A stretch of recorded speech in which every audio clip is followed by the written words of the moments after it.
Hello tout le monde, aujourd'hui je viens vous faire part de mon témoignage sur mon chat Azur et sur le pilotage sonore sur la résurrection des animaux qu'a mis en ligne sur son site internet Taï sur la chaîne Zamar Al-Kaman Bakis. Donc tout d'abord, pour vous situer un petit peu le contexte, il faut savoir que j'étais partie en hospitalisation pendant plus d'1 mois et demi. Et du coup, c'était ma mère et ma sœur qui s'occupaient de mon chat à ce moment-là. Et quand je suis rentrée, j'ai trouvé mon chat un petit peu changé, mais j'ai mis son changement de tempérament un petit peu sur mon hospitalisation, sur le fait que j'étais partie il y a longtemps. Donc le samedi, je le trouvais qu'il mangeait peu, qui buvait peu, il se câlinait beaucoup à moi, mais je comprenais pas trop ce qu'il avait, donc je le surveillais bien, sans toutefois être plus inquiète que ça, en me disant que ça allait aller, que ça allait passer. Le dimanche, je trouvais que son état s'était encore empiré, qu'il était un petit peu bizarre, et je le voyais souvent aller à la litière. Il mangeait peu, encore moins que la fois précédente, et il voulait boire, mais il buvait pas. Donc à ce moment-là, je me suis vraiment inquiétée. Donc, mais au-delà de ça, il ronronnait quand même, il marchait, il était en forme. Et c'est dans la nuit de dimanche à lundi que vraiment son état s'est fortement dégradé. J'ai entendu vomir pendant la nuit. Donc le lundi matin, j'ai appelé le vétérinaire vraiment très paniqué en expliquant les symptômes de mon chat. Et il m'a dit, écoutez, je vous reçois demain matin au cabinet. Voilà. Donc la journée passe et en fait son état s'est de plus en plus empiré, c'est-à-dire que il ne marchait plus, il faisait 2-3 mètres et il s'allongeait vraiment, et à la fin il allaitait, il était pas bien, il était tout tremblant, vraiment prostré et tout. Donc j'ai rappelé le vétérinaire et il m'a dit venez en urgence aujourd'hui. Je suis allée chez le vétérinaire et heureusement que je suis arrivée ce jour-là, parce que au vu de son état, le vétérinaire m'a vraiment dit que si j'étais venue un jour plus tard, il serait sûrement mort. Alors, il l'a examiné et en fait, il s'avérait qu'il faisait une cystite avec des calculs urinaires. En fait, il faisait plus pipi et sa vessie avait vraiment la taille d'une mandarine, très gonflée et voilà. Donc, moi, j'avais pas remarqué qu'il faisait plus pipi. C'est vrai que ça m'a beaucoup culpabilisée à ce moment-là, parce que vu que je l'entendais aller à la litière et que ma litière, en fait, c'est des granulés de bois. Je vois pas si mes chats font pipi ou pas. Mais vu que j'entendais aller à la litière, je me disais qu'il devait faire ses besoins comme d'habitude. Donc, heureusement que le vétérinaire l'a pris en charge à ce moment-là et m'a dit que la cystite pour les chats mâles, c'était vraiment une urgence vitale de 48 à 72 heures, quoi. Donc là, on était dans un état plus qu'engagé et il fallait voir si ses reins étaient bloqués ou non, et si les reins étaient bloqués, c'était vraiment la fin pour mon petit chat d'amour, quoi. Donc le soir même, j'ai appelé Taï en étant un petit peu bouleversée et chamboulée de tout ça. Et pendant ce temps-là, le vétérinaire lui a sondé pour qu'il puisse uriner et que les calculs urinaires puissent sortir aussi. Il lui a donné des antispasmodiques et enfin voilà, il l'a perfusé en espérant que ses reins refonctionnent, et a fait une prise de sang également. Donc moi j'ai appelé Taï, donc très très paniquée, vraiment, où j'étais au bord, voilà, j'étais très très très très triste et très très attristée de cette nouvelle. Donc elle m'a fait parvenir les 3 pilotages sonores, donc harmonisation des chats, harmonisation des animaux et donc résurrection pour les animaux. Donc elle m'a fait comprendre qu'il fallait mieux que je sois en présentiel de mon chat pour lui faire écouter les musiques. Donc j'ai rappelé le vétérinaire le soir pour voir si je peux venir voir mon chat. Donc j'ai pu avoir accès à mon chat ce soir-là. Je lui ai fait écouter la musique et c'est marrant parce qu'en fait il ronronnait en se frottant contre le téléphone qui mettait la musique et je sais pas, ça m'a donné une nouvelle énergie. J'étais plus dans un état de peur, mais j'étais vraiment apaisée et je me suis dit qu'il allait être sauvé quoi qu'il arrive. J'ai vraiment ressenti un changement dans mon énergie totale où je suis vraiment passée de vraiment désespérée, très très désespérée au vu de ce que me disait le vétérinaire, à apaiser, à être sûr qu'il puisse s'en sortir. Le lendemain matin, le vétérinaire m'a rappelé en me disant que les résultats n'étaient pas bons du tout, voire très catastrophiques. Effectivement, son urée était montée à 170. Son urée, sa créatine, je ne sais plus. Enfin, un des deux était monté à 170 et l'autre était à 10, alors que les valeurs normales sont beaucoup plus basses que ça. Il me semble que c'est 20 et 1, quelque chose comme ça, quoi. Et il me disait qu'au-dessus de 140, en fait, on estimait que au-dessus de 140 d'urée, donc là, mon chat est à 170, on estimait que le chat n'était pas viable et ça servait à rien de continuer les soins. Malgré tout, je pense qu'il a vu mon envie de le sauver à tout prix, et donc il a dit qu'on allait continuer les soins et espérer que ça rechute, mais ça voulait sûrement dire que les reins étaient bloqués et qu'il n'allait plus refonctionner. Donc je suis retournée le lendemain avec mon téléphone à faire écouter à la musique à mon chat, et là mon chat, qui est passé d'un état léthargique, s'est mis sur ses quatre pattes et a commencé à ronronner et à se frotter de nouveau contre le téléphone. Il s'est blotti contre moi et j'ai senti vraiment... Et le vétérinaire a constaté, il m'a dit, c'est marrant, il n'était pas comme ça tout à l'heure, là il a l'air un peu plus vif et tout. Je lui ai pas expliqué le sens des musiques, je lui ai simplement dit que je lui faisais écouter de la musique pour l'apaiser. Mais moi je savais au fond de moi que ça fonctionnait, quoi. Donc on a refait des analyses ce jour-là qui n'étaient pas bonnes du tout encore. Mais moi je continuais à espérer que ça puisse s'améliorer. Et le lendemain, chance inouïe, ces résultats étaient bons. C'est-à-dire que sa créatinine et son urée ont chuté vraiment fortement. On est passé de 170, il me semble, à 30. Et l'autre, on est passé de 5 grammes à 1 gramme. Donc c'était vraiment hyper satisfaisant. Ça voulait dire que ses reins refonctionnaient, ce qui était vraiment inespéré. Et le vétérinaire m'a juste dit, on peut jamais savoir. Des fois, ça arrive que le chat s'en sorte, mais on peut jamais prévoir à l'avance. Heureusement qu'on a continué les soins. Dans ma tête, j'étais tellement hyper contente et hyper reconnaissante envers tout ce travail. Tout ce travail en amont qui a pu faire taille sur cette musique qui, j'en suis sûre, c'est ça qui a sauvé mon petit chat d'amour. Et j'en serai reconnaissante éternellement, ainsi qu'à Grigory Grabovoy. Aujourd'hui, mon chat est rentré à la maison. Il a une petite prothèse, en fait, à l'intérieur de son appareil génital pour qu'il fasse bien pipi. Et puis, il reboit, il est comme avant, et il me fait des câlins, des papouilles, et c'est hyper agréable, en fait, et hyper... j'ai même pas de mots comment expliquer que mon chat a pu passer d'un état de mort vraiment quasi certaine à ce qu'il est aujourd'hui, c'est-à-dire de nouveau autant malicieux et autant joueur qu'avant, autant pot de colle, et j'ai retrouvé mon chat, et c'est vraiment le plus grand bonheur du monde, et j'en suis très très reconnaissante, et je serai reconnaissante éternellement à Grigory Grabovoy et à Tai pour tout son travail. Voilà, merci d'avoir écouté mon témoignage. Je vous remercie à tous. Belle vie éternelle à tous et à tous.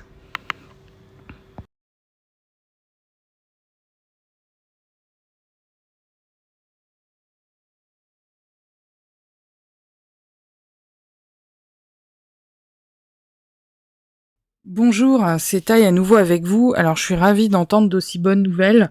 Je souhaitais toutefois apporter quelques petits compléments d'information par rapport à cette expérience qui a été vécue un peu en continu. Voilà. Donc Azur, c'est un gentil petit chat, voilà, qui a subi un problème assez commun. Moi, je me souviens qu'un des chats préférés de mes copines avait été tombé dans le coma à cause d'un problème similaire, mais voilà. Je tiens à préciser quand même des petites choses, apporter quelques petits détails supplémentaires. La première chose, c'est que sa maîtresse, sa maman, n'a pas attendu une seule seconde avant de l'emmener chez le vétérinaire. Déjà, ça, c'est la première chose importante que je souhaite vous dire. Il a reçu des soins vétérinaires, il a eu des analyses de sang, un monitoring, une surveillance, etc., etc. Donc ça, c'est hyper important, même si je sais qu'il y a des cas similaires, moins graves, qui sont très très bien gérés avec les pilotages sonores. Mais là, quand on est dans des cas extrêmes comme ça, faut pas attendre, faut aller chez le vétérinaire, voilà, sans discuter et sans réfléchir. Voilà, ça c'est la première chose. Et il m'est arrivé un truc similaire en 2021, enfin pas tout à fait similaire, mais ma chatte Belkis a eu un problème d'accouchement, parce qu'elle avait qu'un seul bébé dans le ventre, mais je le savais pas encore à ce moment-là, et elle était pas jeune. J'ai construit des pilotages de séquences numériques extrêmement précis pour que cet accouchement se passe au mieux, sauf que ça s'est pas bien passé. Et j'ai pas attendu que les choses s'aggravent pour aller consulter un vétérinaire et faire des allers-retours sans arrêt pour aller la voir à la clinique vétérinaire où je l'avais mise. Voilà, donc on lui a fait une césarienne. Elle avait un seul petit bébé qu'on avait appelé Zainoub, hein, qui est un petit peu une transformation du prénom de ma grand-mère à l'origine. Et malheureusement, ce petit bébé est mort au bout d'une semaine. C'était au mois d'août 2021 et je me suis littéralement effondrée. Voilà. Mais bon, parce que ça fait écho au décès de mon frère, etc. Donc voilà, c'est des choses très compliquées à gérer. Donc forcément, quand la maman d'Azur s'est adressée à moi, au début, j'ai commencé à paniquer, hein, parce que je revis forcément les traumas en question. Sauf qu'à un moment donné, il faut agir. Et donc, on a agi. On a eu, il y a quelque temps, j'ai eu à composer un pilotage sonore pour une dame, hein, qui essayait de sauver son chat, mais qui avait des pathologies vraiment très graves. Ça a été très compliqué de savoir c'était quoi exactement. Il a fallu que je sache c'était quoi exactement. Et même si ça a fait du bien au petit chat sur le coup, voilà, il n'a pas survécu, hélas. Voilà, mais parce que c'est aussi une structuration de conscience qu'on doit avoir nous-mêmes, hein, puisque nos animaux, nos objets, tout ce qui est proche de nous, dépend de nous essentiellement. Hein, voilà, donc la maman d'Azur a su matérialiser sa guérison aussi, parce que voilà, elle a su utiliser les bons outils au bon moment, avec mon appui et mon soutien bien évidemment, mais voilà, ça s'est fait comme ça. Donc voilà, en ce qui concerne ce début de conclusion, parce que quand on fait une conclusion, il faut aussi savoir faire part des progrès qu'on doit encore réaliser ou des échecs auxquels on a été confronté dans le passé, et donc on a été confronté effectivement à des échecs, il faut avoir l'honnêteté de le dire. Là, on est sur une réussite absolument resplendissante, qui est encourageante, et justement, il faut que ça ouvre la voie au fait de sauver encore plus de chats, encore plus d'animaux, puisque c'est notre rôle de rendre nos animaux vivants perpétuellement à nos côtés. Voilà, ça vient de nous en fait. Hein. Donc voilà. Donc la deuxième chose très très importante, hein, qu'il faut soulever, et c'est le premier conseil que j'ai donné, c'est d'aller dardard, aller le voir tout de suite. Parce qu'un petit chat qui se retrouve sans sa famille, loin de chez lui, dans un mouroir, hein, clairement, c'est pas quelque chose de supportable pour eux. Et je pense que les vétérinaires le disent assez comme ça. Il faut être présent, il faut être à leur côté. Il faut pouvoir leur apporter tout l'amour et la présence dont ils ont besoin. Donc clairement, c'est ce qui fait la différence. Parce que c'est l'amour, hein, qui est le moteur de la vie, hein, c'est le carburant de la vie, on vous l'a dit. Et sans amour, on ne peut pas piloter correctement.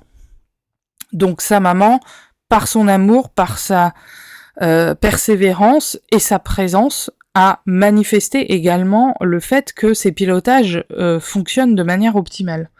Voilà. Donc, quand on est dans ces cas-là, nos animaux, ils s'accrochent à la vie. Vous voyez, moi, Belkis, à l'époque, quand elle a eu son petit, elle voulait pas l'allaiter, elle le rejetait, elle s'en fichait, elle avait le ventre coupé en deux. D'ailleurs, elle a encore des douleurs, hein, à cause de ça. Et quand elle me voyait débouler, elle changeait complètement de comportement, elle commençait à montrer son ventre parce qu'elle me voyait, et jusqu'à maintenant, elle me couve, elle m'a substitué à son enfant qu'elle a perdu, donc elle me couve comme si j'étais son bébé. Voilà, et ces manifestations-là sont dues à l'ocytocine, justement, et il a fallu que je sois présente, qu'elle me voie visuellement pour réactiver cette capacité. Parce qu'elle rejetait son bébé, elle voulait pas l'allaiter, elle était amorphe, c'est normal, avec l'anesthésie, avec la douleur, avec tout ça, c'était compliqué pour elle, mais rien que le fait de me voir, ça l'avait fait réagir, et elle acceptait de donner du lait à son petit quand j'étais là. Ce qui fait que les vétérinaires avaient autorisé que Belkis rentre à la maison par anticipation par rapport à ce qui était prévu, parce que ma présence changeait aussi la donne, mais parce que je pilotais aussi abondamment derrière. Voilà. Donc voilà, il y a cette chose-là.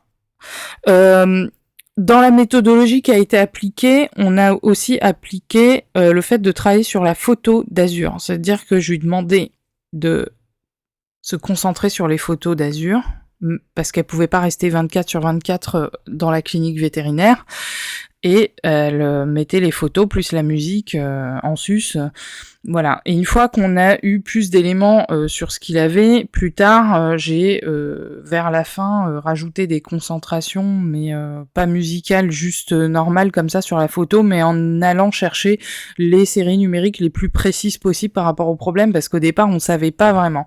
Donc on a mis en place l'écoute de ces musiques qui sont très généralistes, donc qui sont l'harmonisation des animaux effectivement, l'harmonisation des chats, donc c'est pour traiter tout ce qui concerne les mots des chats en général, voilà, sans rentrer dans le détail, et des séquences numériques que j'ai obtenues très récemment, qui m'ont permis de composer une musique qui n'a que quelques semaines, je crois, qui permet de restaurer donc n'importe quel animal, quel que soit son état, et donc je pense que c'est cette musique-là qui a été la plus efficace, tout compte fait. Voilà. Donc il y a eu ça. La troisième chose qu'il faut savoir, c'est que donc Azur était déjà entre les mains de son médecin vétérinaire, et que clairement Azur était condamné. Selon les normes de la médecine vétérinaire actuelle, et donc, de facto, de la conscience collective, vous savez, la conscience collective l'emporte un petit peu sur notre conscience individuelle, voilà. Alors, la mort d'Azur était absolument inéluctable, c'était clair et net, et poursuivre les soins, clairement, était réputé inutile, voilà. Donc là, on avait un chat qui était estimé non viable au-delà de 14 mg par litre de créatinine, tandis qu'Azur présentait des taux de créatinine de 17 mg par litre, et de 5 grammes par litre d'urée, qui est très très très au-delà des seuils. Donc les vétérinaires considèrent à ce stade que c'est terminé, que les reins ne fonctionnent plus, donc on va pas ils mettent pas des chats sous dialyse comme les humains, ce qui est dommage d'ailleurs, mais voilà. Donc bon, je vous l'ai dit, sur la fin, il est rentré chez lui, quelques jours plus tard, et ça allait, sauf qu'à un moment, il y a eu peut-être un truc qui n'allait pas, et donc, évidemment, sa maman l'a ramené chez le vétérinaire à chaque fois pour faire des visites de contrôle, pour s'apercevoir que finalement tout allait bien. Donc, elle sentait qu'il avait encore quelques difficultés pour uriner, mais bon, voilà. Donc, moi, j'ai complété en me concentrant sur les photos, avec les séquences numériques, cette fois-ci très ciblées. Je les ai transmises aussi à sa maman pour qu'elle essaye de son côté. Bon, finalement, il allait très très bien, les analyses étaient bonnes, et il a retrouvé, comme elle l'explique, sa vitalité et sa joie habituelle. Voilà. Donc moi, je tiens particulièrement à remercier sa maman de s'être battue sans relâche pour pouvoir le maintenir en vie. Parce que beaucoup d'autres personnes auraient abandonné, tout simplement. Donc le seul conseil que je peux vous donner, c'est n'abandonnez jamais. Et il est clair que les musiques avec les pilotages sonores ont permis à ce vétérinaire de réussir là où il aurait clairement échoué en temps normal. Donc là, on a assisté clairement à un miracle. Et le miracle contrevient aux normes de la conscience collective, justement. Voilà. Donc voilà pour ces précisions.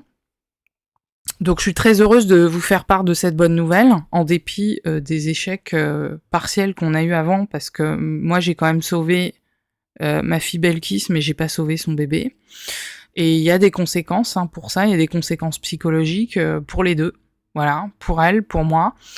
et pour la famille, voilà. On pense toujours qu'un chat n'est qu'un chat, qu'on peut le remplacer, que c'est facile, mais non, nos chats, c'est des membres de nos familles, nos chiens, tous nos animaux de compagnie sont des membres à part entière de la famille, et c'est notre devoir de prendre soin d'eux, et c'est notre devoir de les maintenir en vie le plus possible. Voilà, donc là on a réussi, et grâce à Grégory Grabovoy, bien évidemment, et grâce à Dieu, parce que sans la permission de Dieu, évidemment, cette guérison miraculeuse ne serait jamais survenue. Voilà, ce qui semblait évident. Alors je vous invite à laisser un commentaire, et puis pour ceux qui sont intéressés par l'usage de ces musiques, n'attendez pas qu'il soit trop tard pour vous équiper, parce que avoir sous la main une petite musique pour traiter les petits bobos du quotidien, c'est une aide supplémentaire, voilà. Maintenant, ça ne dispense en rien d'aller voir le vétérinaire, ou de faire les soins habituels, c'est tout à fait normal de faire ce qu'il faut. Voilà. Je vous embrasse, je vous dis à très bientôt, je vous souhaite un excellent week-end. Bye.